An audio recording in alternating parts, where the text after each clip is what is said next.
North ওয়েস্টবাসী আমরা অনেক দিন অনেক বছর চেষ্টা করে ম্যানচেস্টার সিলেটের একটি ফ্লাইট এনেছিলাম। বিগত আওয়ামী লীগ সরকার আমাদেরকে এই সুযোগটি দিয়েছিল, সপ্তাহে 3টি ফ্লাইট দিয়েছিল। এখন আমরা শুনতে পাচ্ছি অচিরেই এটা বন্ধ হয়ে যাবে। এই শুধু নর্থ ওয়েস্ট নয়, স্কটল্যান্ড, ব্রাডফোর্ড, বার্মিংহাম, লুটন এই সমস্ত জায়গা থেকেও প্রচুর যাত্রী এখন ম্যানচেস্টার এয়ারপোর্টে। একদিকে যেমন বিমানের ভাড়া বাড়িয়ে দিয়েছে, বিমানের ভাড়া এখন 1200-1400, আমিরাতের ভাড়া 750। তারপরেও মানুষ যাচ্ছে।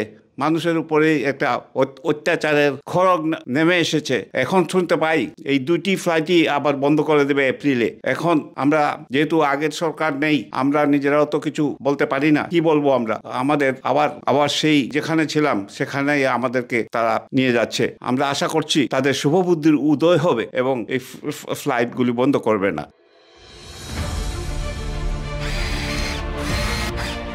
আলোতে থাকুন, ফোকাসে থাকুন, হাত রাখুন প্রজন্মের হাতে।